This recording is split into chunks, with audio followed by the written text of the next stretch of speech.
How I became the woman I am today. I suppose the story of how I became the woman I am today doesn't begin at a single moment. Stories rarely do. They start quietly, like a soft wind moving through curtains, or a memory forming before we even realize it will matter someday. I grew up in a small, warm neighborhood where the houses were close enough that you could hear your neighbor laughing through the open windows. Children played in the dirt roads barefoot, and old women sat on their porches, snapping green beans and sharing stories that floated through the air like music. I remember the scent of laundry hanging outside, the rustling of trees, and the way sunlight fell differently depending on the season. Those early days were simple, and yet they planted seeds inside me. Seeds I would only understand much later in life. My mother was a quiet woman, not silent, just thoughtful. She spoke only when her words had weight, and when she looked at you, it felt like she could see not only who you were, but who you might become. She used to tell me, Eve, life doesn't raise its voice. It just keeps offering you chances to listen. As a child, I didn't understand. I thought life was loud. The laughter, the arguments, the storms that rolled across the sky, shaking our windows. But as I grew older, I began to hear the quieter things. My father, on the other hand, had hands rough from work and a heart that was gentle in ways he never spoke aloud. He wasn't the type to give long lessons, but he taught without meaning to. One evening, when I was no more than 9 or 10, I spilled a pot of water in the kitchen. I cried, fearing I'd disappointed him, but he knelt beside me, smiled softly, and said, "And if everything stayed in our hands, Eve, we'd never learn how to clean up messes." It wasn't about the water, of course, but I wouldn't understand that until much later. My childhood was full of moments like that, small, almost invisible, but they built something inside me, a quiet strength, a sense of softness even in the midst of chaos. I spent long afternoons sitting near the window, watching neighbors pass by, wondering about their lives. Even then, I felt drawn to people's stories. Every wrinkle, every tired step, every burst of laughter felt like a clue to something deeper, something human. I didn't know it then, but I was learning to pay attention, and paying attention would shape everything that came after. My home wasn't perfect, no home is. There were nights when raised voices drifted through the walls, when money was tight, when storms made the roof leak and we had to place pots on the floor to catch the dripping water. But those moments taught me resilience, taught me that love doesn't erase hardship. It just helps you walk through it. As I grew into my teenage years, I carried with me the softness of my mother, the quiet grit of my father, and the curiosity that had begun forming deep inside me. But I also carried insecurities, uncertainties, and a fear of disappointing people. I wanted to be good, not perfect, just good, someone others could rely on. I didn't yet know that becoming the woman I am today meant learning to rely on myself too. And that lesson would take years, years filled with the kind of moments that stay with you, shaping your steps even when you don't realize something inside you is changing. This This is where my real story begins. I was still young when I learned that the heart doesn't break in one loud moment. It breaks quietly, piece by piece, long before we realize something inside us is changing. I met him when I was just entering adulthood, a time when everything feels possible and the world looks bigger than your own two hands. He had a smile that made you forget your worries, and a way of talking that made even ordinary days feel special. Back then, I believed that love was supposed to feel like that all the time. Looking back, I think I loved the idea of him more than the truth of who he was. We spent long evenings walking down old streets, talking about dreams neither of us truly understood. He told me he wanted to be someone important. I told him I just wanted a peaceful life. Maybe that should have been my first clue. Two hearts moving in different directions, pretending they were headed the same way. One afternoon, we sat under a tree in a quiet park. The air smelled like warm grass, and the sky looked like it had been washed clean. He turned to me and said something simple, something ordinary. "I don't think we want the same things." Just like that. No anger, No dramatic farewell, just a truth he'd reach before I did. I didn't cry at first. Sometimes the deepest wounds don't bleed immediately. They settle inside us, slow and heavy, until the quiet hits, and then everything aches. That night, I walked home alone. My footsteps felt louder. My breath felt heavier. The world didn't look as big as it had a few hours earlier. I sat on the edge of my bed and waited for the sadness to pass. It didn't. Instead, it unfolded itself inside me, layer by layer, until I felt hollow. My mother found me there, staring at the floor. She didn't ask what happened. She didn't tell me to be strong. She simply said, "Love doesn't fail us, Eve. People do. And sometimes we fail ourselves too." At the time, I didn't understand. Her words felt like riddles spoken through tears. But years later, when life had taught me more than one lesson about love, I realized what she meant. I hadn't lost him. I had lost a version of myself that believed being loved meant being chosen, being worthy, being enough. Heartbreak taught me something that nothing else could. We are not shaped by who walks into our life, but by who leaves and what we discover in the emptiness they leave behind. It was the first time I learned that pain can become a teacher, one that speaks softly at first, then loudly when ignored. But that heartbreak, as heavy as it felt, made room for something new, a quieter strength, a sense of who I wanted to be, and a courage I didn't yet recognize. It was one step, just one in the long path toward becoming the woman I am today. After that first heartbreak, I learned something I wasn't prepared for, that life doesn't rush to comfort you. It gives you space. And in that space, you either fall apart or you begin to understand yourself. For a long time, I filled my days with noise, work, conversation, small distractions, anything to avoid sitting too long with my own thoughts. Because silence had a way of asking questions I wasn't ready to answer. Who was I when no one was choosing me? Who was I when no one was watching? Those questions followed me quietly, like shadows stretching across the floor as the day faded. I moved into a small place not long after. Nothing special, just a modest room with thin walls and a window that looked out onto a street that never truly slept. At night, I could hear distant laughter, cars passing, fragments of other people's lives continuing as if nothing had changed. And that hurt more than I expected. Because when your world feels shaken, you secretly hope the rest of the world will pause with you. It never does. I remember one evening in particular. Rain tapped gently against the glass, steady and patient.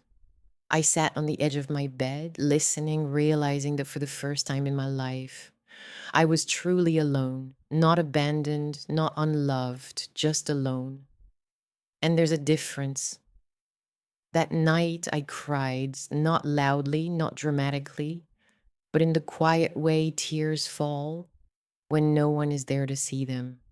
I cried for the future I'd imagined, for the version of myself that believed love would save her from uncertainty, for the fear that maybe I wasn't enough on my own. But somewhere between those tears, something shifted. I realized that being alone wasn't a punishment, it was an invitation to meet myself without an audience, without expectations, without the need to perform strength or happiness. So I began to do small things, things that felt almost insignificant at the time. I cooked for myself slowly. I took walks without a destination.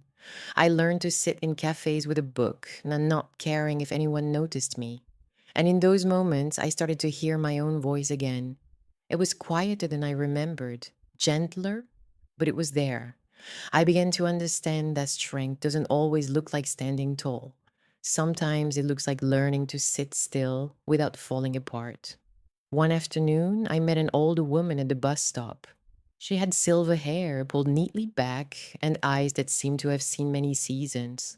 We spoke briefly, nothing meaningful, just small talk about the weather. As the bus approached, she turned to me and said something I didn't expect. You look like someone who's learning how to carry herself. I smiled politely, unsure what she meant, but her words stayed with me because that's exactly what I was doing, learning how to carry my own weight, my own emotions, my own hopes. Standing alone taught me that loneliness and independence often arrive together. One feels heavy, the other feels frightening, but both are necessary. I wasn't becoming colder, I was becoming steadier. And with each quiet day, I felt myself changing, not into someone hardened by pain, but into someone grounded enough to face it. That was the season when I learned this truth. You don't find yourself when someone else completes you. You find yourself when you stop running from your own company. That lesson would follow me for the rest of my life. Through love, through loss, through moments I couldn't yet imagine. And it prepared me for the next chapter. Because just when I thought I had learned how to stand alone, life introduced me to responsibility. And responsibility that changes everything. There comes a moment in life when the lessons stop arriving gently. They stop waiting for you to be ready. They simply arrive firm, unavoidable, and heavy with responsibility. For me, that moment came quietly, as most life changing moments do. There was no warning, no dramatic announcement, just a slow realization that the world was asking more of me than it ever had before. I had settled into my routines by then: work during the day, long walks in the evening, simple meals, simple thoughts, a life that felt small but steady. And then, one afternoon, the phone rang. It was a family member. Their voice was careful, the kind of careful that tells you something has already shifted, even before the words are spoken. They told me someone I loved was struggling, not in a dramatic way, but in the quiet way that problems often grow when they're ignored for too long. I remember hanging up the phone and sitting still for a long time. The room felt different, heavier, like the air itself had changed. Responsibility has a sound. It sounds like silence after difficult news. It sounds like the moment you realize that turning away is no longer an option. I went to see them the next day. They looked smaller somehow, not physically, but emotionally, as if life had slowly taken pieces of them, leaving only exhaustion behind. They tried to smile, tried to reassure me that everything was fine. But I knew better. That was when I learned that caring for someone doesn't always mean fixing them. Sometimes it means staying, even when staying is uncomfortable. I began to rearrange my life without fully noticing it. I took on extra tasks, made sacrifices that felt invisible to everyone else, adjusted my plans quietly, telling myself it was temporary, but responsibility rarely is. Some nights I lay awake wondering if I was strong enough, wondering if I was giving too much, wondering if there would be anything left of me when the season ended. And yet, there was something grounding about being needed. Responsibility gave my days weight, purpose. It forced me to grow beyond my own worries and disappointments. I learned how to show up even when I felt tired, how to listen without interrupting, how to be patient when patience didn't come naturally. I also learned something difficult. Loving someone deeply often means carrying their burdens without receiving recognition for it. There were moments when I felt invisible, moments when my efforts went unnoticed, moments when resentment whispered quietly in my ear. But every time that happened, I reminded myself of something my mother once said: care given with love never disappears, it becomes part of who you are. She was right. That season shaped me in ways I didn't understand at the time. It softened me, it strengthened me, it taught me the kind of endurance that doesn't come from force, but from commitment. Responsibility doesn't ask if you're ready, it simply asks if you're willing. And somehow, I was. What I didn't know then was that this period of giving, of carrying, of standing steady for others was preparing me for something far more painful, because life, once it sees you can stand, sometimes tests how much you can lose. There are losses that announce themselves loudly, with tears, with gatherings, with words spoken too soon. And then there are losses that arrive quietly, so quietly that at first you don't even realize what has been taken from you. This was one of those. I remember the day clearly, though I wish I didn't. The sky looked ordinary, too ordinary for the weight that was about to settle into my chest. I was standing in the kitchen holding a cup I had forgotten to drink from when the phone rang again. And somehow, before answering, I already knew. There's a moment, just a breath, when your body understands something your mind hasn't yet accepted. The voice on the other end was gentle, careful, as if volume alone might break me. They told me that the person I had been caring for, the one whose burdens I had quietly carried, was gone. I don't remember responding. I don't remember sitting down. I only remember the sound of the cup hitting the floor and the way the room seemed to lose its shape. Grief doesn't always come with tears. Sometimes it comes with numbness, a stillness so deep it feels like the world has paused, but only for you. In the days that followed, people spoke to me softly. They told me I was strong. They told me I had done everything I could. But strength felt like an empty word. I moved through those days like someone underwater, aware of movement, aware of sound, but disconnected from it all. At night, silence wrapped around me in a way it never had before. No one needed me anymore. No one called. No one depended on me. And that hurt in ways I wasn't prepared for. Because when you spend so long caring for someone, their absence doesn't just leave space, it leaves a question. Who am I now? I sat alone one evening, staring at the chair they used to sit in. The room felt unfinished, like a sentence cut short. That's when I realized something painful. Loss doesn't just take people, it takes versions of ourselves. The version of me that showed up every day, the version of me that carried responsibility like armor, the version of me that believed purpose came from being needed. All of that disappeared with them. Grief stripped my life down to its quietest parts. But grief also has a strange honesty. It doesn't allow pretending, it doesn't allow rushing. It forces you to sit with the truth that love always leaves a mark. And the deeper the love, the deeper the silence when it's gone. I didn't try to be brave anymore. I didn't try to explain my pain. I let myself be small. And in that smallness, something unexpected began to happen. I started to remember moments, not the painful ones, but the simple ones. Laughter, shared meals, the comfort of presence. And slowly I understood. Loss doesn't erase love. It reveals how deeply it lived inside you. That realization didn't heal me, not immediately, but it gave my grief a shape. And when grief has a shape, you can begin to carry it.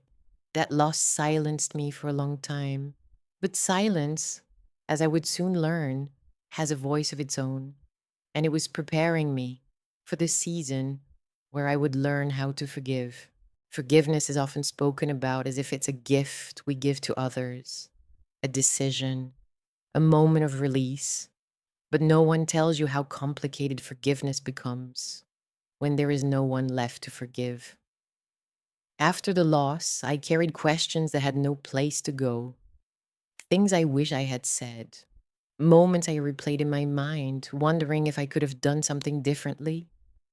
Grief has a way of turning memories into mirrors, and sometimes we don't like what we see reflected back.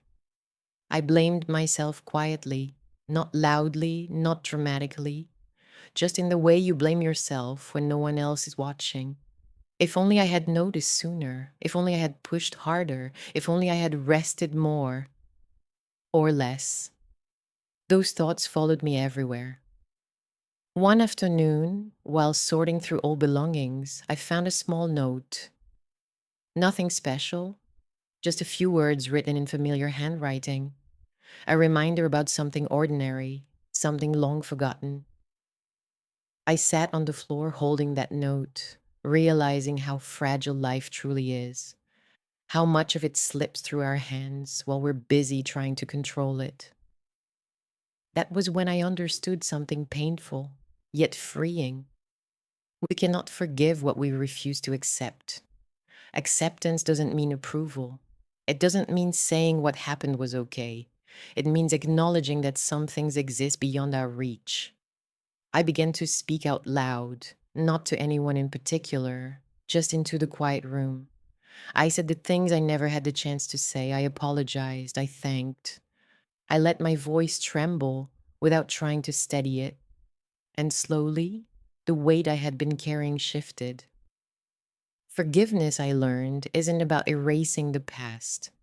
It's about releasing yourself from reliving it. There were days I felt lighter. There were days the heaviness returned without warning. Healing, it turns out, doesn't move in straight lines, but each time the questions returned, I reminded myself I did what I could with the knowledge I had at the time. I loved in the way I knew how, and that had to be enough. Forgiving myself was harder than forgiving anyone else, but it was necessary. Because without that forgiveness, I would have remained trapped in a moment that no longer existed. As I learned to let go of blame, something unexpected happened. I began to feel space again, not emptiness, but room. Room to breathe, room to feel, room to imagine a future that wasn't defined solely by loss. Forgiveness didn't close the chapter, but it allowed me to turn the page. And on that next page, life waited, quietly, patiently, with a new lesson, one about purpose. Purpose doesn't always arrive with clarity. Sometimes it comes quietly, disguised as small moments that don't seem important at first. After learning to forgive myself, my days felt different. Not brighter, not easier, just open. I no longer woke up with the same heaviness pressing against my chest. The silence was still there, but it had softened. It felt less like an absence and more like space. I began noticing things again. The way morning light rested on the floor, the sound of footsteps passing outside my window, the gentle rhythm of ordinary life continuing. And slowly, I realized that purpose wasn't something I had lost. It was something that had simply changed its shape.